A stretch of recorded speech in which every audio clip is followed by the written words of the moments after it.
물론 여긴 국민 라디오.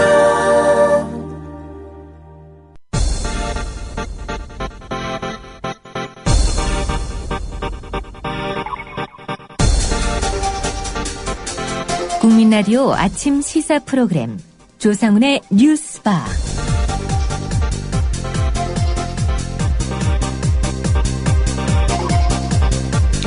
청취자 여러분 안녕하십니까? 조상훈입니다. 오늘 낮 두 건의 굵직한 뉴스가 예고된 상태입니다. 우선 정부가 큰 폭의 담배세 인상안을 발표합니다. 법원은 국가정보원 댓글 사건과 관련해 원세훈 전 원장에 대한 1심 재판 결과를 선고합니다.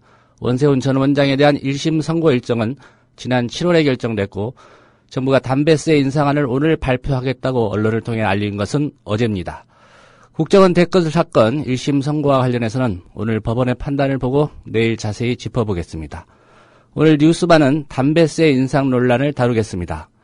담배 한갑 판매 가격 2,500원에서 제조 원가와 유통마진 950원을 뺀 나머지 1,550원이 각종 세금과 부담금입니다.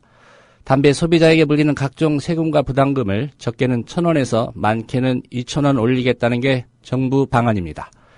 2001년 담배 전매제를 폐지했지만 정부는 여전히 담배를 이용해 국민들의 호주머니에서 막대한 세금을 걷어들이고 있습니다. 담배세 인상 논란 국회 보건복지위원회 새정치민주연합 김용익 의원으로부터 오늘 들어보겠습니다.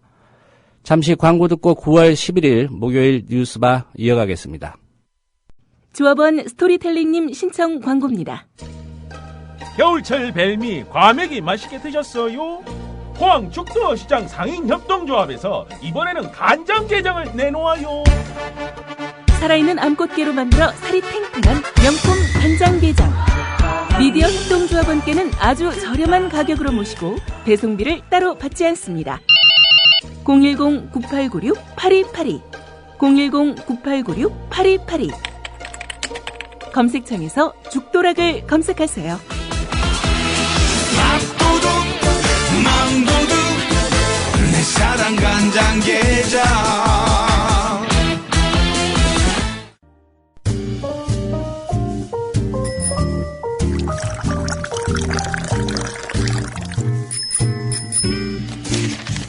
아침신문 귀로 읽기 김용민 PD의 조간 브리핑. 네, 9월 11일자 조간신문이 전하는 주요 기사 살펴보겠습니다. 김용민 PD의 조간 브리핑입니다. 안녕하십니까? 네, 안녕하십니까? 예, 동아일보 먼저 살펴보겠습니다. 예. 오늘 국가정보원 이 정치 개입, 예. 대선 댓글 사건 1심 선고 공판이 예정돼 있죠? 예, 그렇습니다. 2012년 대통령 선거 당시에 국가정보원의 정치, 선거 개입 의혹 사건의 배후로 지목된 원세훈 전 국정원장에 대한 1심 선고 공판이 오늘 낮 2시 서울중앙지방법원에서 열립니다. 사실 원세훈 전 원장 얼마 전에 감옥 갔다 왔지요. 예. 형기 1년 2개월을 마치고 출소했습니다. 이건 또 무슨 일로 감옥에 간 것일까? 이건 또 선거 개입권과 별도로 건설업자로부터 금품을 받은 개인 비리 혐의로 구속 기소돼서 형기를 마치고 출소한 겁니다. 예. 자, 그러나 오늘 선거 개입 의혹 사건 선고 결과에 따라서 석방된 지 이틀 만에 재수감될 수도 있습니다. 자, 근데 이게 사실 원세훈만의 불행이 아니라요. 만약에 선거법 위반 혐의가 유죄로 나온다면은 국정원의 조직적 선거 개입이 법원에 의해서 인정되는 셈입니다. 예. 따라서 2012년 12월의 대선은 총체적 관권 부정선거임이 확인이 된 것이죠. 당연히 이 대선 이거는 부정이었다라고 목소리가 나올 수밖에 없는 겁니다. 박근혜 대통령도 일단은 사법부의 판단을 지켜보자 뭐 이런 입장 아니었습니까? 예, 그렇죠. 사법부의 판단. 그 사법부가 1심 법원이 아니라 대법원이었다. 이렇게 또 말을 하면은 또 할 말이 없어집니다만. 예, 다음에 뭐 최종 판단이라고 또 말할지 최종 모르겠는데 판단. 어떻게 전망하십니까? 오늘 1심 선고 결과?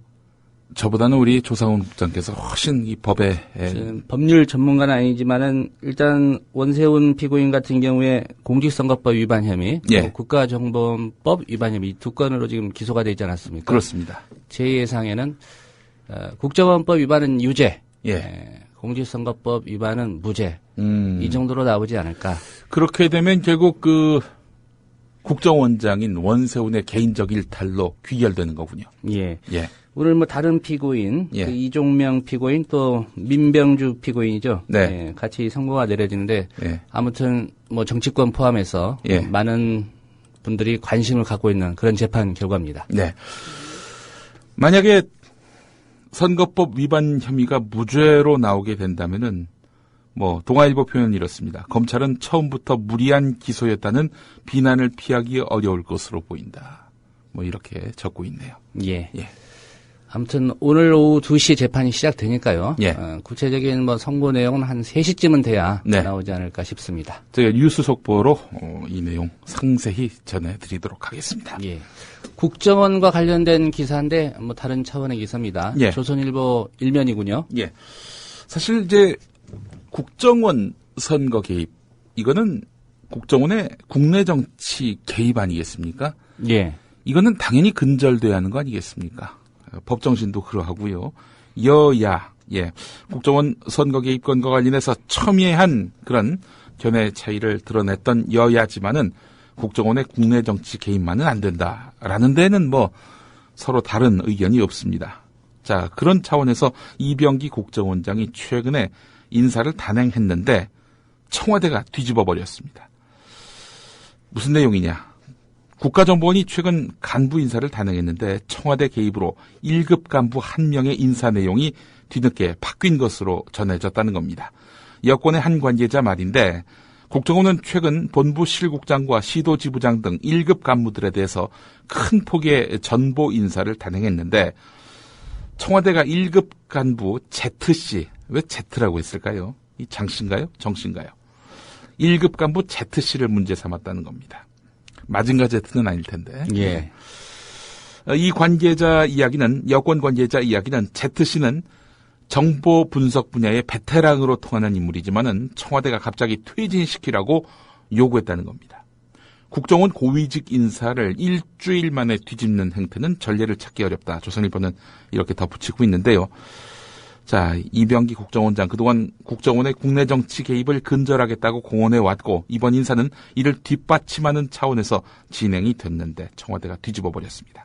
한편 국내 담당 2차장 산하의 핵심 요직 2자리에 또 인사가 단행이 됐는데요. 이들은 선배 기수를 지휘하는 입장에 선 것으로 전해졌습니다. 이 가운데 한 명은 현 정부의 대통령직 인수위에 파견됐던 사람입니다. 정권이 내리꽂았다. 뭐 이렇게밖에 볼 수 없는 것 아니겠습니까? 여권 내부에서는 청와대 일부 인사들이 국정원에 대해서 과도하게 영향력을 행사하려는 것 아니냐는 우려들을 하고 있다는 겁니다. 예.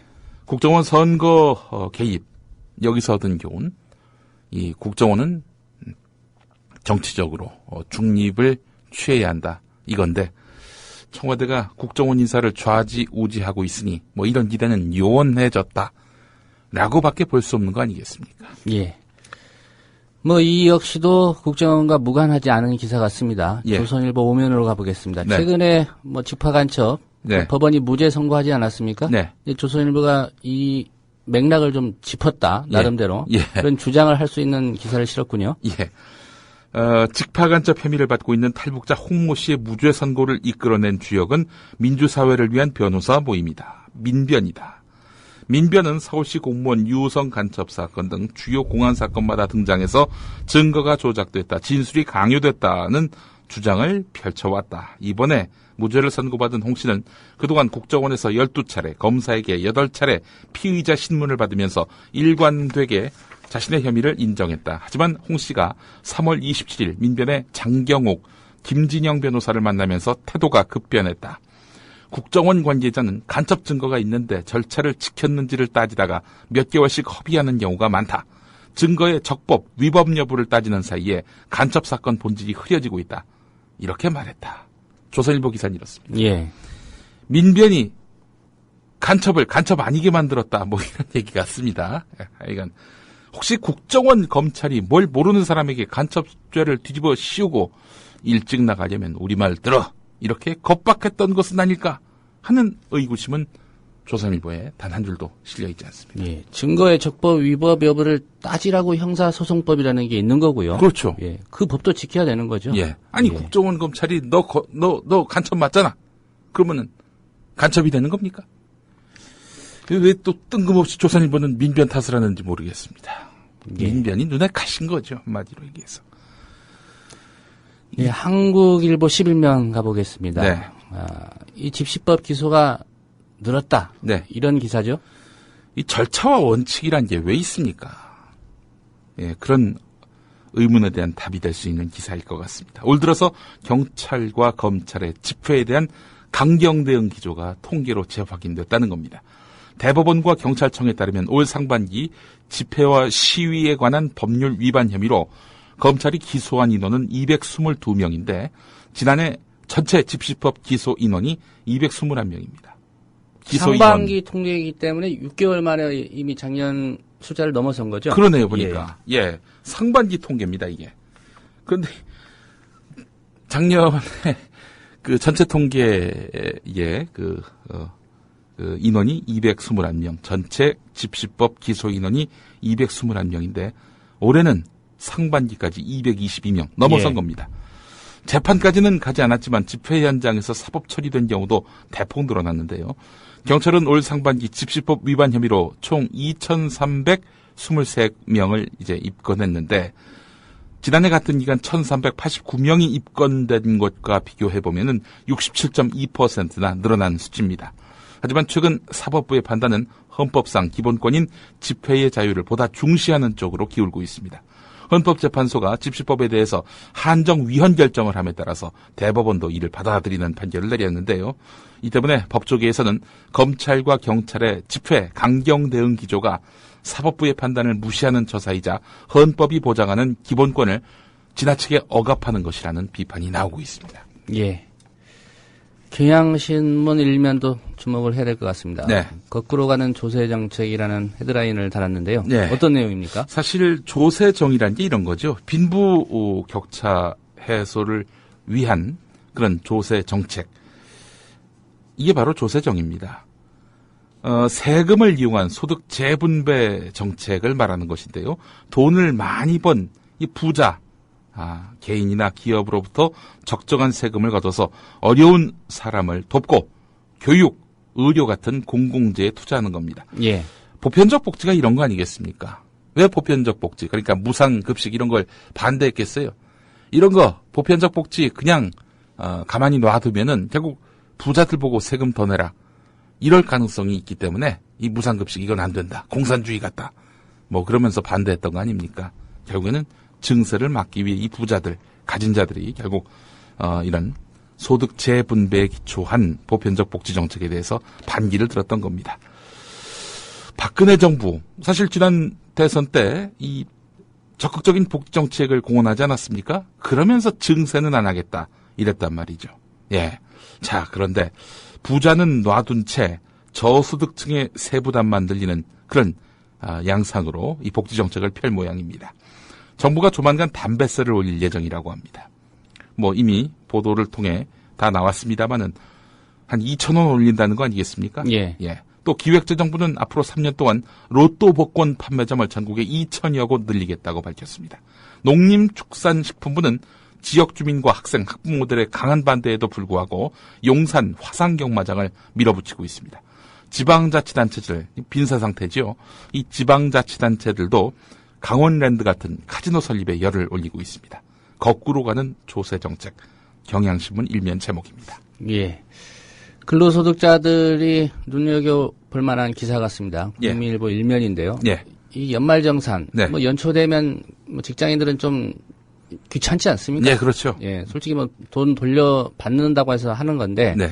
이 연말정산을 이르면 2015년부터 정부가 대신해준다. 네. 이런 기사입니다. 이런 영수증 저런 영수증 다 모아가지고 이렇게 해서 연말정산에 활용을 하는데 말이죠. 국무조정실 기획재정부에 따르면 정부 3.0 추진위원회가 이르면 내년부터 연말 정산 방식을 바꾼다고 합니다. 정부가 먼저 신청서를 작성하고 국민이 이걸 검증하는 방식으로 바뀐다는 겁니다. 어떻게 하느냐? 국세청이 자신들이 보유하고 있는 정보로 신청서를 작성합니다. 그러니까 당신이 이런 연말 정산 그런 목록이 있습니다라고 예. 이제 국민들한테 통보를 하는 거지요. 국민들이 이걸 검토해서 추가 자료를 보완한 다음 제출하는 방식으로 이렇게 바꾸기로 했다는 겁니다. 조선일보로 넘어가 보겠습니다. 정의화 국회의장이 민생법안 직권상정하지 않겠다 이렇게 밝혔다고 합니다. 직권상정을 하게 될 경우 야당 쪽에서 파국을 선언할 것이고 그렇게 되면 정기국회 일정은 완전히 물 건너가기 때문이다 이렇게 말했다고 하는데 예. 정의화 국회의장은 친박인 황우여 현 교육부 장관과 국회의장 자리를 놓고 한바탕 맞붙었었죠. 비박인 겁니다. 비박. 정의화 국회의장.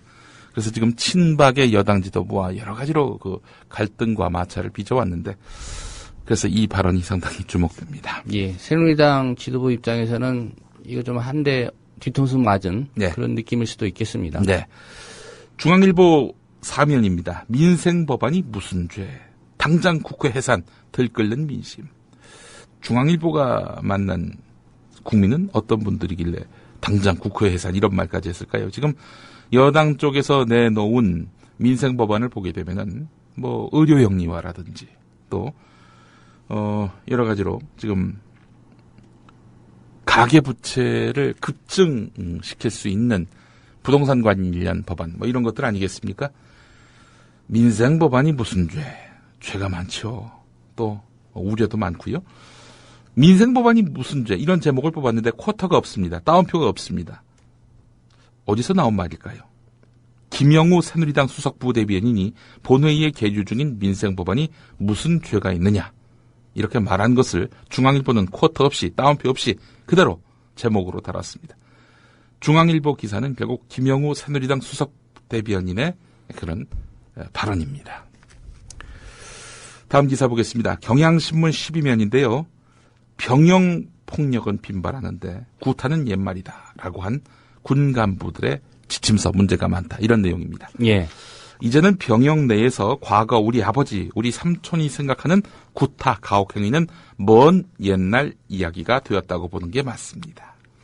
육군 이모대령이 지난해 7월에 출판한 그런 책에 등장하는 내용인데요. 책이 나오고 9개월 뒤인 지난 4월 육군 윤모 일병이 선임병들의 구타로 사망했습니다. 6월에는 임모병장이 부대원과 간부들에게 따돌림을 당했다면서 동료 병사들을 향해 수류탄을 터뜨리고 총기를 난사해서 5명을 죽게 했습니다. 예. 옛날 이야기가 아닌 거죠. 예. 경향신문이 군생활 지침서를 표방한 대중서 4권을 구해서 내용을 살펴봤더니 병영 내에 구타, 가혹 행위가 빈발하고 있는 현실과 동떨어져 있는데요. 하면 된다는 식으로 임하면은 군생활 문제없다. 이런 조언이 줄을 이었다고 합니다. 최근에 군복무를 마친 이들이 이 책 내용에 대해서 뭐라고 했느냐. 책 내용대로라면 사고가 왜 일어나겠는가. 일선 장교들의 인식에 문제가 있는 것 아닌가. 이렇게 말했다고 합니다. 예.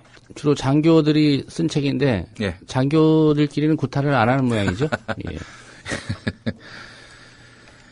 경향신문 기사 또 보겠습니다. 14면입니다. 정부가 대학들의 등록금 인상을 억제하도록 해왔지만은 지난 5년 동안 사립대들 적립금이 2조 원 이상 증가한 것으로 나타났습니다.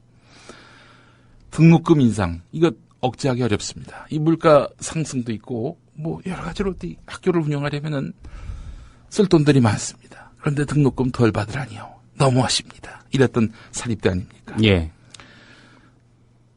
이화여대 2,426억, 홍익대 2,347억, 연세대 1,914억, 수원대 1,340억, 고려대 1,079억, 성균관대 1,023억 이렇게 쌓아놓고 도대체 등록금을 받을 거 다 받고 전국 156개 4년대 사립대 적립금 다 합쳤더니 1조 8,753억이었다고 합니다. 대학들이 계속 어렵다 말하면서도 교육 여건 개선은 등한시하고 적립금은 또 쌓아오고 이랬던 것이 다시 한번 확인됐다고 새정치민주연합 유은혜 의원이 말했습니다. 예. 산림조합 중앙회 임직원 가운데 20여 명은 아버지 또는 장인이 상급 부처 또 산림조합 중앙회의 전현직 간부 인사실이 확인되었습니다. 산림조합을 관리 감독하는 산림청의 전 청장 등 전현직 고위 간부 자녀는 4명이 근무 중입니다. 1명은 현직 산림청 감시 담당관의 아들이었습니다. 장일환 회장 등 중앙회 전현직 간부 자녀와 간부 지인의 자녀는 11명이 포함됐고 회원조합 전현직 간부의 자녀와 사위는 6명이었습니다. 고용세습 의혹이 제기된다. 이런 이야기입니다. 예. 세계일보 취재 결과인데요. 이렇게 고용세습 의혹이 제기되는 임직원은 최소 21명인 것으로 확인됐다고 하는데 이거는 중앙회 임직원에 국한된 수치입니다. 범위를 전국 142개 회원조합으로 확대하면은 유사 사례는 훨씬 더 많을 것으로 추정이 되는데요. 중앙회는 국회의원실을 통한 사실 확인 요청에 터무니없는 답변을 제출했다가 곧바로 정정하는 등 이렇게 허위 답변 정황도 보였다고 합니다. 예. 이게 고용 세습을 했는지 네. 아니면 아버지 장인의 길이 좋아 보여서 예. 나도 산림조합에서 일하겠다 이렇게 됐는지 예. 하면 또 사내 연애를 통해서 이렇게 됐는지는 좀 구체적으로 살펴봐야 될 것 같습니다. 예. 정당한 채용 과정을 거쳐서 입사한 경우도 있을 수 있기 때문에 예. 고용세습 의혹이라고 이름을 붙이는 겁니다. 예. 예. 사케 아시죠? 사케. 일본 술이죠? 예. 이 대형 방사능 유출 사고가 발생한 일본 후쿠시마 현에서 제조된 사케가 버젓이 한국에서 유통되고 있다고 서울신문이 신면에서 보도했습니다. 후쿠시마산 사케는 동일본 대지진이 발생한 2011년 3월 이후 지난 7월까지 총 25톤 분량이 수입됐다고 하는데요. 시중에서 많이 판매되는 720ml짜리 34,700여 병 규모입니다. 예. 후쿠시마 인근 7개 현에서 수입된 것까지 합하면은 4,300여 톤에 이릅니다. 이 정부는 후쿠시마산 쌀의 경우 방사능 오염 위험 때문에 수입을 전면 금지했는데요. 사실 사케, 쌀하고 물이 주 원료 아닙니까? 예. 이것도 가공식품으로 분류해서 수입을 허용하고 있다는 겁니다. 식품의약품안전처는 후쿠시마 지역 가공식품을 수입해도 안전에는 문제가 없다는 입장입니다. 예. 식약처 회식할 때 예. 이 술 마시면 되겠습니다. 예. 국민일보 8면 기사를 보겠습니다. 현대자동차와 한국GM의 핵심 엔진 기술이 중국 업체에 유출된 사실을 검찰이 확인한 것으로 드러났습니다. 검찰은 지난 7월 중국과 연계된 국내 엔진 개발업체 회사의 사무실과 연구실을 압수수색한 데 이어서 이달 초에 연구원 자택도 추가 압수수색하면서 수사를 확대했는데 이 과정에서 이 핵심 기술 유출 의혹을 발견했다는 겁니다. 지금 잠실 제2롯데월드 사업으로 진통을 겪고 있는 롯데 아닙니까? 예. 부산에 지금 또 다른 마천루를 짓고 있습니다. 107층짜리. 근데 이것 때문에 롯데가 매우 곤혹스러운 상황이라고 합니다. 롯데쇼핑과 호텔 롯데가 부산 중구 중앙동 옛 부산시청 자리에 짓기로 한 107층짜리 롯데타운. 건설공사가 6년째 표류를 하고 있는데요. 그래서 시민들의 원성이 높아지고 있습니다. 지연 이유는 무엇이냐? 롯데 측에게 그 원인이 있습니다. 용도 변경을 고집하고 있는 겁니다. 관광사업시설 및 공공용지로 허가받은 타워 일부를 아파트로 지을 수 있게 해달라 이렇게 요구하고 있는 건데요. 예. 경기 침체로 호텔 객실 이용률이 떨어지고 오피스텔 공실률이 높아지는 상황에서 사업 수익 보장을 위해서는 일부 용도 변경이 필요하다는 주장인데요. 롯데가 야심차게 서울과 부산에서 함께 밀어붙였던 마천루 사업. 그룹의 이미지만 훼손시키고 있는 꼴입니다. 예. 오늘 한국일보 8면에 관련 기사가 있고요. 마지막 기사 이거 하나만 더 소개해드리고 마무리하겠습니다. 음담패설 동영상을 유포하겠다면서 영화배우 이병헌 씨에게 50억을 요구하고 협박한 혐의로 구속된 모델 이모 씨. 이모 씨 말이 이렇습니다. 이전부터 몇 차례 만나왔던 이병헌 씨가 그만 만나자고 해서 우발적으로 범행을 저질렀던 것이다. 이렇게 주장했다는 겁니다. 예. 약 3개월 전부터 이병헌 씨를 만나기 시작해서 서울 강남구에 있는 자신의 집에서 몇 차례 만났는데 이병헌 씨가 8월경에 더 만나지 말자 이렇게 말을 해서 마음의 상처를 입고 동영상을 이용해서 협박하게 된 것이다 이렇게 설명을 했는데 3개월 전에도 이병헌 씨는 기혼 상태 아닙니까? 사실이라면 뭐 큰 파문이 있을 것 같은데요. 하지만 이병헌 씨의 소속사 측은 경찰 조사 결과와 전혀 다른 터무니없는 주장이라고 반박했다고 합니다. 예, 이 기사는 이제 동아일보가 그 이병헌 씨를 협박한 여성 모델 측 변호인을 인터뷰한 그런 기사죠? 예, 그렇습니다. 예, 오늘 여기까지입니다. 예.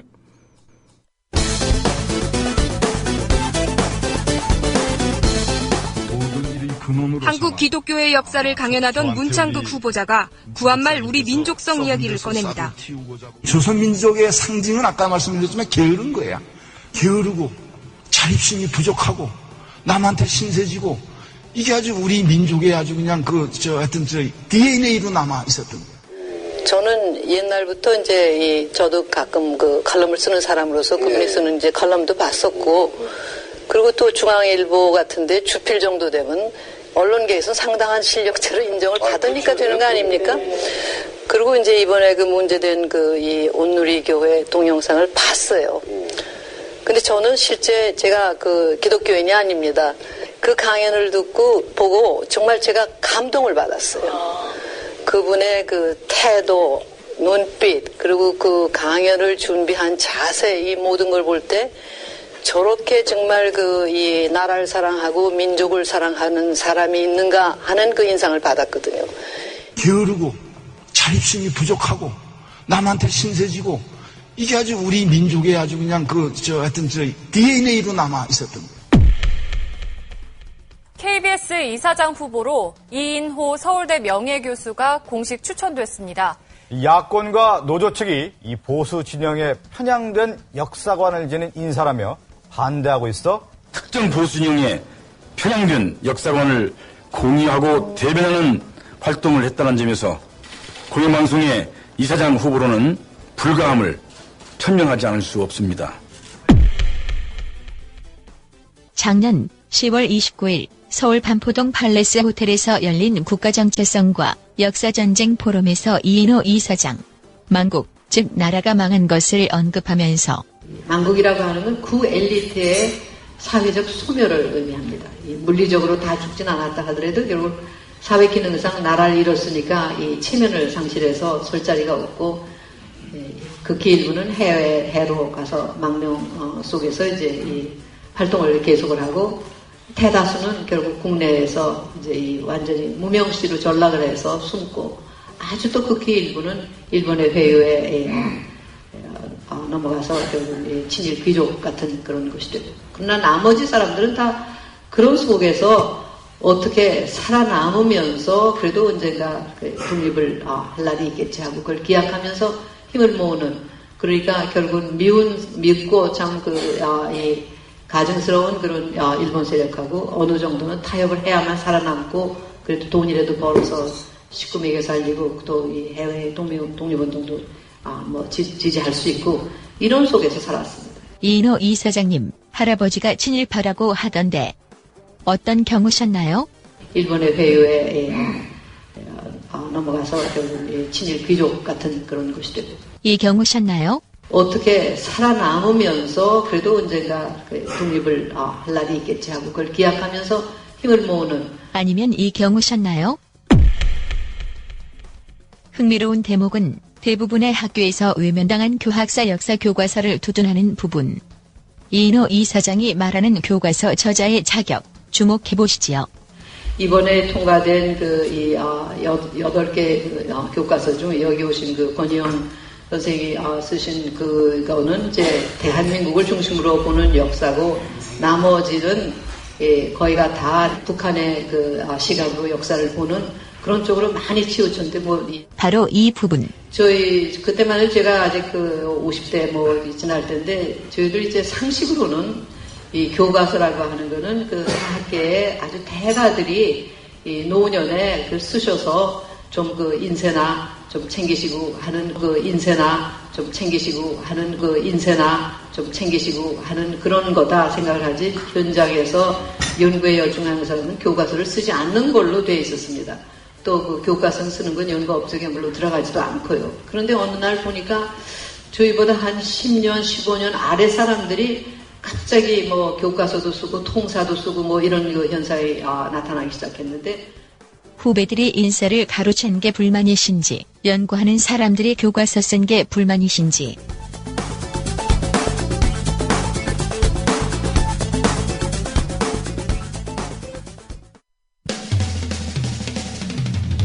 시대와 역사의 맥이 짚힌다. 조상훈의 뉴스바. 현장에서 전해드리는 실시간 정치권 뉴스.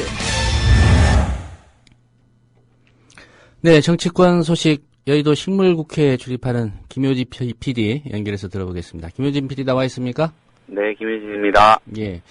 어제 세월호 특별법 제정과 관련해서 이완구 새누리당 원내대표, 박영선 새정치민주연합 국민공감혁신위원장 만날 수도 있다 이런 전망했는데 결국 그 만남은 불발이 됐죠? 네, 그렇습니다. 이완구, 박영선 두 사람의 만남은 당초 어제로 예정이 돼 있었습니다. 만날 거라는 얘기만 있었던 게 아니고 만남을 양측이 사실상 약속을 한 상황이었습니다. 예. 취재 기자들의 관심도 두 사람이 어디에서 만날지에 쏠려 있었고 만남 그 자체에 대해서는 별로 의심하지 않는 분위기였는데 양측이 돌연 취소 사실을 알렸습니다. 새누리당은 김재원 원내수석 부대표가 오늘 중 접촉 만남은 여의치 않다. 깊은 사정은 말씀드리기 어렵다는 입장을 김영우 수석 대변인을 통해 전달을 했고요. 예. 새정치연합 유은혜 원내대변인도 이런 사실을 확인해 줬습니다. 박영선 위원장은 예정대로 만나려고 했는데 이완구 원내대표 측이 약속을 다음으로 미루자고 한 것으로 알려졌습니다. 어제 오후 2시로 예정됐던 이 세월호 유가족들의 청운동 기자회견이 갑자기 취소되면서 뭔가 상황이 급박하게 돌아가는 거 아니냐 이런 추측도 있었지만 일단은 별다른 움직임이 없이 어제 하루가 그냥 지나갔습니다. 예. 이완구, 박영선 두 사람이 만남에 앞서서 큰 틀에서 쟁점 사항에 관한 대화를 전화로 미리 나눴는데 이 단계에서부터 또다시 서로의 입장 차이만 확인하게 돼서 직접 만나는 건 불발됐다는 얘기도 있습니다. 일단 양측 모두 오늘 다시 일정 등을 조율해 보겠다는 입장인데 만남이 이루어지더라도 획기적인 이 전기가 마련되긴 어려울 것이라는 전망이 우세합니다. 오히려 어제 오늘의 상황을 기점으로 파행이 장기화되지 않겠느냐는 전망도 있습니다. 예. 그 말씀하신 내용으로 본다면 새정치민주연합 쪽에서는 좀 만나고 싶어 했는데 결국 새누리당이 좀 미온적이었다 이렇게 보이는 것 같습니다. 네, 그렇습니다. 적어도 현재까지의 분위기는 그렇게 봐야 할 것 같습니다. 새정치연합은 특히 이 새누리당이 오는 15일에 세월호 특별법과 비쟁점 법안을 분리해서 처리하는 카드를 계속 밀어붙이면서 전국 반전을 노리고 있고 만남을 자꾸 미루는 것도 이 시점을 어떻게든 넘겨서 국회 정상화 노력의 이미지를 일단 취하려고 그러는 게 아니냐 이런 의심을 하고 있습니다. 예. 유은혜 새정치연합 원내대변인은 어제 국민TV와의 전화통화에서 새누리당이 시간을 끌어서 다른 법안을 처리하면서 계속 세월호 특별법 처리를 안 하려는 것으로밖에 받아들일 수 없다. 세월호 특별법 문제를 매듭지 않고 시간 끌기 작전으로 다른 법안 분리 처리를 주장하는 것은 세월호 진상규명을 하지 않겠다는 뜻이라고 본다. 이렇게 말했습니다. 예.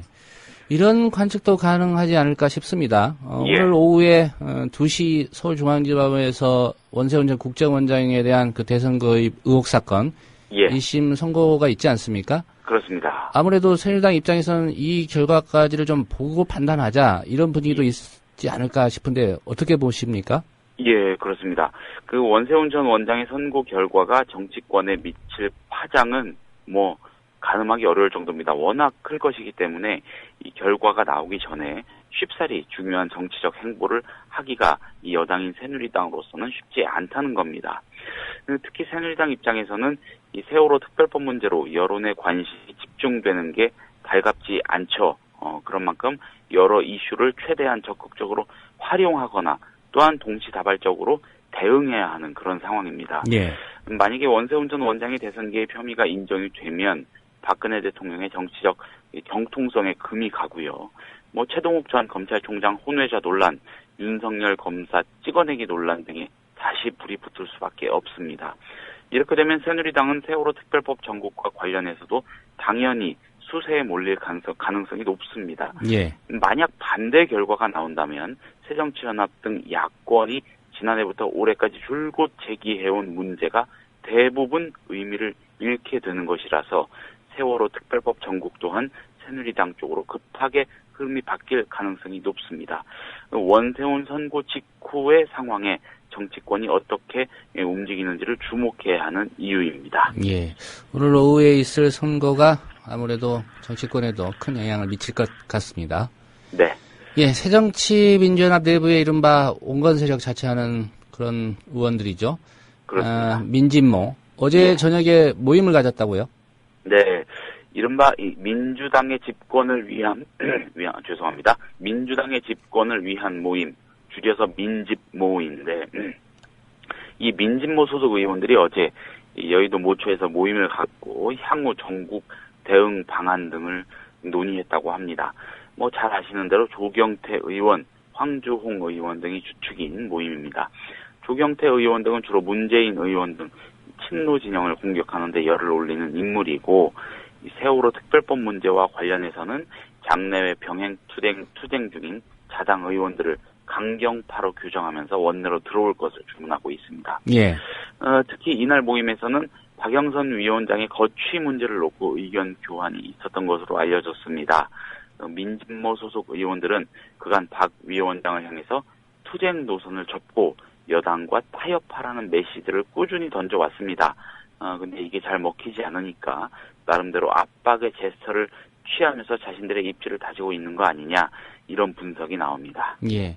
이게 민진모가 결국은 새정치민주연합 내부의 다른 목소리라고 볼 수 있는데, 네. 또 겉으로 보이는 것과 달리 이 민진모 이 안에서조차 또 회의적인 목소리가 나오고 있다고요? 그렇습니다. 현재 새정치연합의 공식적인 기조는 이 지도부에 대한 신임을 통해서 세월호 특별법 장내외 투쟁을 병행하면서 전국에 대응한다는 것입니다. 박영선 위원장과 다소 껄끄러운 관계로 알려진 일부 의원들이 이 투쟁 과정에서 지지와 신임의 목소리를 오히려 더 적극적으로 내고 있는 것도 비슷한 맥락입니다. 이런 상황에서 민진모라는 모임의 활동은 당연히 지도부 흔들기, 나아가 당의 기조 흔들기로 비춰질 수밖에 없습니다. 이거다라고 할 중재안이나 무슨 묘안 같은 거를 민진모가 제시한 것도 아니고요. 예. 이렇다 보니까 모임 내부에서는 우리 모임의 존재 자체가 당 내부적으로나 외부적으로 별다른 의미가 없다는 회의적인 목소리가 속속 나오고 있습니다. 심지어는 내가 언제부터 그 모임 소속으로 알려져 있었느냐, 이렇게 반문하면서 경계심을 드러내는 의원도 있습니다. 실제로 어제 민진모 모임은 참석률이 예상과 달리 대단히 저조했고, 예. 또 상당수 의원이 모임 직전에 불참 의사를 전달했다고 합니다. 새정치연합 원내 지도부 인사들은 이 모임에 관해서 대체로 별 관심이 없다, 그런 모임이 있었느냐, 이런 식으로 냉소적으로 반응하면서 의미부여 자체를 피하는 그런 눈치입니다. 예. 며칠 전에 정청래 의원이 했던 얘기와 비슷한 그런 길이군요. 그렇습니다. 예. 뭐 몇몇 언론은 주목을 하고 있는 것 같은데, 예. 그것 때문에라도 당분간 모임은 이어나갈 것 같습니다. 네. 예, 새누리당 김무성 대표 얘기도 좀 해보겠습니다. 오늘 자신이 주도하는 의원 모임 재가동했다, 이런 얘기인데, 이게 네. 이 대권 주자로 지금 어쨌든 새누리당에서는 가장 높은 어떤 지지율을 받고 있지 않습니까? 여론조사에서. 예. 예. 그 본격적인 행보를 시작한 것이다, 이렇게 봐도 되겠습니까? 그렇게들 많이 보는 것 같습니다. 김무성 대표가 지난 7.14 전당대회 당대표 출마로 중단했던 의원 모임 활동을 2달여 만에 재개한 겁니다. 복지 문제를 주로 다루는 초당적 국회 연구단체 퓨처 라이프 포럼 세미나를 오늘 개최한 건데요. 예. 이번 모임에서 의원들은 이 고령화 시대 건강 및 소득 보장을 위한 공사보험 협력 방안을 주제로 외부 연사의 발표를 들은 뒤에 자유 토론을 하는 그런 일정을 진행했습니다. 오늘 아침이었습니다. 지난해 11월에 창립한 퓨처라이프 포럼은 이 저출산, 고령화와 같은 미래 환경 변화에 대처하는 방안을 모색하기 위한 취지의 모임으로 김무성 대표가 새정치민주연합 원혜영 정의당 심상정 의원과 공동 대표를 맡고 있습니다. 그리고 여야 의원 40여 명이 가입돼 있습니다. 예. 김무성 대표는 이어 오는 16일부터 이 당내 최대 규모의 모임으로 당 소속 의원들과 원외 당협 위원장들이 대거 참석해온 통일경제교실의 시즌2를 시작하고요. 예전처럼 매주 외부 연사를 초청해 강연을 들을 계획이라고 합니다. 김 대표의 이런 행보가 주목되는 거는 그가 각종 여론조사에서 여권 내 잠재적 대선 주자 1위로 거론이 되기 때문입니다. 여권 내부에서는 사실 압도적인 일이고요. 예. 여야를 모두 합쳐도 박원순 서울시장, 문재인 새정치연합 등에 이어서 3위권에 줄곧 이름을 올리고 있고 격차도 물론 아직 크게 의미가 있는 건 아니겠습니다만 그리 크지 않습니다. 예. 김무성 대표가 의원 모임 재개를 통해서 본격적인 세분리기에 나서는 게 아니냐 이런 관측이 나오는 배경입니다. 예. 오늘 소식 여기까지 듣겠습니다. 잘 들었습니다. 예, 감사합니다. 네, 정치권 소식 국회 출입하는 김효진 PD였습니다. 이어서 어제 방송한 뉴스K 요약해 들어보는 시간 준비했습니다. 3분 뉴스K입니다. 네, 그렇습니다. 추석 연휴 마지막 날인 오늘 유가족 20여 명은 여전히 청운 효자동 주민센터 앞 농성장을 지켰습니다. 유가족들은 추석 전에 세월호 특별법 문제가 해결될 수도 있다는 기대를 했지만 추석 연휴가 끝난 지금까지 특별법을 둘러싼 문제가 해결될 기미가 보이지 않는 것에 대해 실망감을 보였습니다. 공부하느라고 자기가 하고 싶은 거 못했으니 위에서는 그냥 편하게 자기가 하고 싶은 거 다 하고 편하게 지냈으면 좋겠습니다. 그거죠. 영석이 엄마랑 같이 오면서 바나나 우유 아이들이 좋아하잖아요. 그래서 우리 반 영석이 엄마 애들 반 이렇게 해서 사가지고 와서 주고.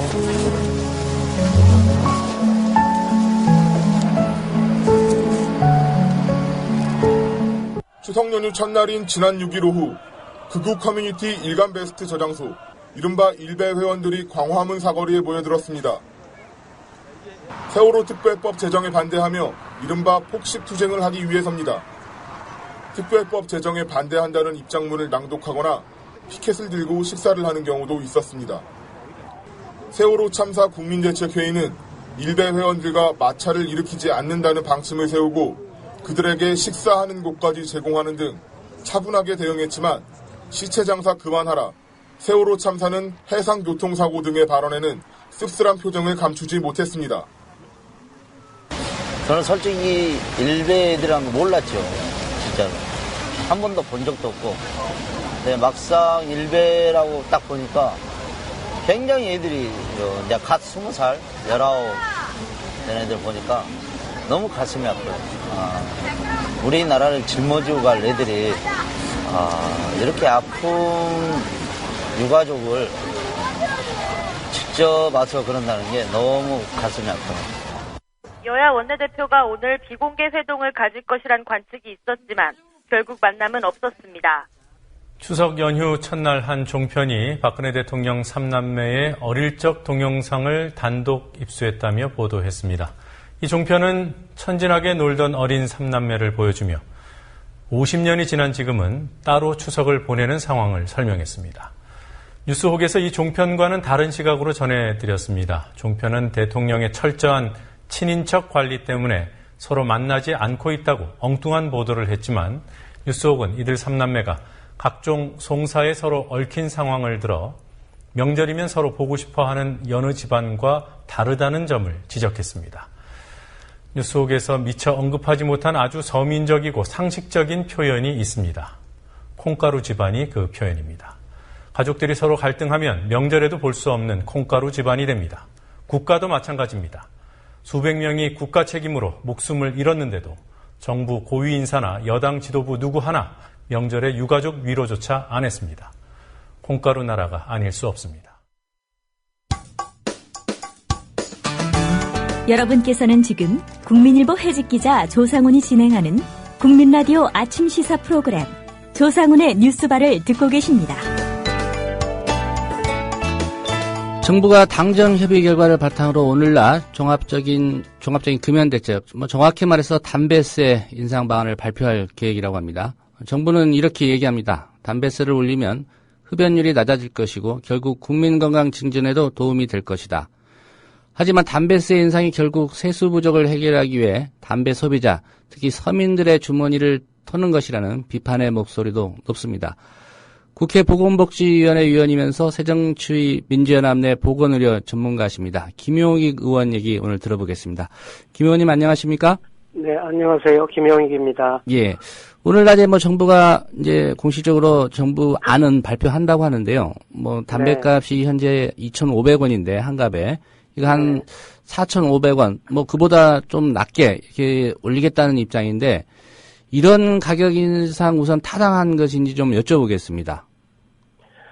네, 아직 그쪽에서 발표 나온 게 없어서요. 예. 지금 장관이 지난번에 4,500원으로, 2,500원짜리는 4,500원을 올리겠다. 이제 그게 현재까지 알고 있는 정부의 전부인데, 어쨌든, 이렇게 2,000원이라고 하는 가격이, 아마 금연을, 촉발하기에는 조금 낮은 수준일 것 같고요. 예. 반면에 소비자가 느끼기에는 2,500원짜리가 2,000원이 오르는 거니까 거의 80-90% 오르는 거잖아요. 그러니까 예. 대폭 인상이 되는 거죠. 예. 네, 그래서, 충격 효과는 있을 수 있다. 일부에서는. 그렇게 볼 수 있겠습니다. 예. 한 가지 궁금한 게, 이게 결국은 담배세를 올리는 거 아니겠습니까? 네. 예. 근데 정부는 이렇게 언론에 항상 이렇게 담배값 인상이라고 발표를 하는 거죠? 그러니까 이 부분은, 제가 이제 담배값 인상이라고 하는 것의 개념을 좀 말씀드리자면. 예. 이거는 기본적으로 양면 작전을 쓰는 거예요. 그러니까 한편으로는 담배값을 올려서 흡연을 줄이는 것, 그러니까 이제 금연을 통해서 병을 예방하는 것, 이게 한쪽의 작전이고요. 또 한쪽의 작전은 그렇게 올린 돈을 건강 증진에다가 투자를 해가지고 이 건강을 추가적으로 증진시키는 것. 그러니까 한편에서는 금연으로 질병 예방을 하고 그렇게 모아진 돈을 다시 이 건강 증진에 건강을 높이는데 쓰는 양면 작전을 쓰는 건데. 예. 지금까지 우리나라의 담배에 세금을 붙여서 건강 증진 부담금을 현재 2,500원짜리 기준으로 354원을 붙이는데. 예. 그 돈이 약 2조 원 정도가 모아져요. 그런데 그 돈을 제대로 쓰고 있질 않아요. 절반 정도는 건강보험에다가 집어넣고 절반 정도를 각종 이제 보건 관련 사업에 쓰는데 거기에 건강증진이라고 하는 항목에 제대로 맞는 액수는 89억 원밖에 되질 않아요. 89억 원이요? 예. 그러니까 2조 원을 걷어서 89억 원을 건강 증진에 쓰는 거예요. 물론 다른 부분도 간접적인 효과를 거두는 데가 없다고는 못하지만, 예. 사실상 그 돈을 제대로 쓰고 있지 않기 때문에, 당연히 지금 2,000원을 인상하면, 또 그만큼의 돈, 한 3조 원 정도로 추산이 된다고 하는데, 그만큼의 돈이 제대로 쓰일 것이냐 하는 거에 대해서 굉장히 의구심이 있죠. 예. 그런데 이제 문제는 말씀하세요. 네. 예. 어떻게 돈을 쓰느냐 이것도 문제지만 한 가지 또 국민들 입장에서 지금 지적하고 있는 게 결국은 이게 서민들한테 세부담만 가중시키는 이른바 서민 증세 아니냐 이런 비판이 있습니다. 이 부분은 어떻게 입장을 갖고 계십니까? 그럴 수 있죠. 이게 이제 담배에 붙이는 세금은 이제 일종의 소비세적인 성격을 갖잖아요. 예. 담배를 이제 소비할 때마다 내는 거기 때문에 그러면은 이게 역진적인 성격을 가지게 되고요. 다시 말해서 상대적으로 소득이 낮은 쪽에 많이 부담이 가는 성격을 가지는 데다가 경험적으로 이 담배값을 올리면 금연이 실제로 일어나는 계층은 비교적 고학력, 고소득층에서 금연이 많이 성공되고요. 담뱃값을 올릴 경우에요. 예. 네네. 그 저소득층, 저소득, 저교육층에서 흡연을 계속하는 비율이 높아져요. 예. 그래서 서구에서도 이 담뱃값을 올리고 나면 흡연층이 이제 저소득층으로 집중되는 그런 현상을 보이거든요.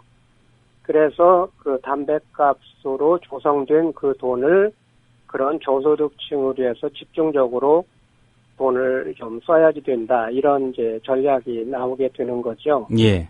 그런데 만약에 돈을 저소득층에다가 금연을 위해서 그리고 저소득층에 집중적으로 돈을 쓰는 전략이 한쪽에서 확실히 제시가 되지 않으면 결국은 이제 저소득층의 부담이 굉장히 커지는 그런 문제가 남게 되는 거죠. 예. 어느 기사를 보니까요. 이게 한 2,000원 오르면은 하루에 한갑 피는 분 같은 경우에 1년에 세금만 한 73만 원 정도 내는 그런 꼴이 되더라고요. 이게 연봉 4,500만 원 받는 근로자가 내는 근로소득세랑 같은 금액이라는 겁니다. 그러니까 굉장히 크죠. 부담은 굉장히 큽니다. 네. 예. 결국은 이게 담뱃값 인상으로 포장은 돼 있지만 이제 세금을 올리는 건데 그렇다면 이제 국회에서 법 개정 절차를 거쳐야 되지 않겠습니까? 아니, 그 부분 조금 제가 보충 말씀을 좀 드려야지 되는데요. 예. 이제 세금이 말입니다. 담뱃값에 붙어 있는 세금 구조를 좀 보셔야 되는데, 여기에 2,500원짜리에 아까 건강증진 부담금, 우리가 통상 담배에 붙는 세금이라고 생각하는 그게 354원이라고 그랬잖아요. 예. 그런데 사실은 그보다 2배 정도의 돈이 담배 소비세로 붙어서 지방세로 들어가게 돼 있어요. 예. 그리고 또 한 321원이 또 지방교육세로 들어가게 돼 있어요. 그러니까 사실은 그 건강증진 부담금으로 복지부가 관리하게 되는 그 돈보다 3배 정도의 돈이 지방자치단체로 들어가게 돼 있어요. 예. 그러니까 뭐 국민 건강을 위해서 담뱃값 올린다는 논리보다는 세금 더 걷는 게 수치적으로는 그게 더 타당성이 있겠네요. 그 주장이요. 네네. 그러니까 그거를 요즘 지방재정이 굉장히 어렵다고 해서 이렇게 지방재정에 돈을 어떻게 주느냐 가지고 기사가 굉장히 많이 나와 있잖아요. 예. 그러니까 사실은 이 담배값 인상이라고 하는 이 부분이 담배 금연이라는 형태로 포장은 되어 있지만 사실은 지방세 인상의 한 방식으로 지금 추진되고 있는 측면이 굉장히 큰 거죠. 예. 네. 말씀드린 대로 이제 국회에서 법 개정 과정을 거쳐야 되는데, 네. 물론 여야가 또 합의를 하고 논의를 해야 되는 사안인데요. 네. 김 의원님 포함해서 새정치민주연합의 입장은 어떤 겁니까? 이 담배세 인상에 대해서요? 지금 이제 우리 당은 아직 이 담배값에 대해서 정확히 어떻게 하겠다고 하는 당론을 정하지는 않고 있습니다. 예. 왜냐하면 정부 쪽에서 아직은 구체적인 방안이 나와 있지 않기 때문에 만일 오늘 이제 여당에서 이거를 발표를 하게 되면 곧바로 논의를 해야지 되겠죠. 그렇지만 기본적인 입장은 아까 말씀드린 양면 작전 이거를 제대로 지금 정부가 할 것인지를 놓고 판단을 해야 될 것 같습니다. 예. 그러니까 금연이라고 하는 측면과 동시에 이렇게 걷어진 돈이 어떻게 쓰일 것이냐 하는 재원 활용 계획에 대해서 정부 쪽이 명확한 구상을 내놓지 않으면 야당으로서는 무턱대고 찬성할 수는 없는 그런 입장이 되겠죠. 예. 그럼 뭐 여야 협의 과정에서 인상폭이 조정이 될 수도 있겠고요. 예. 또 말씀하신 대로 이 용처가 명확하게 또 밝혀지는 그런 상황으로 또 유도를 할 수 있겠다. 뭐 이런 정도의 입장이고 구체적인 내용은 이제 정부 안이 발표되는 대로 보고 판단을 하시겠다. 이렇게 정리를 하면 되겠습니까? 네. 예. 김 의원님 오늘 말씀은 여기까지 듣겠습니다. 고맙습니다. 네, 감사합니다. 예, 새정치민주연합 국회 보건복지위원회 소속인 김용익 의원이었습니다. 네, 오늘 뉴스바가 준비한 뉴스는 여기까지입니다. 지금까지 제작의 김용민 PD였고요. 저는 조상훈이었습니다. 내일 오전 9시에 다시 인사드리겠습니다. 함께해 주신 여러분 고맙습니다.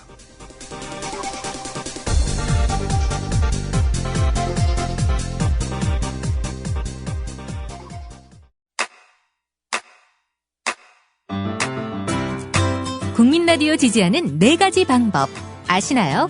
다운로드하기, 별점 주기, 댓글 달기, 구독하기. 국민라디오를 보다 많은 이들에게 전할 수 있는 가장 손쉬운 방법. 다운로드하기, 별점 주기, 댓글 달기, 구독하기. 잊지 마세요. 다운로드하기, 별점 주기, 댓글 달기, 구독하기.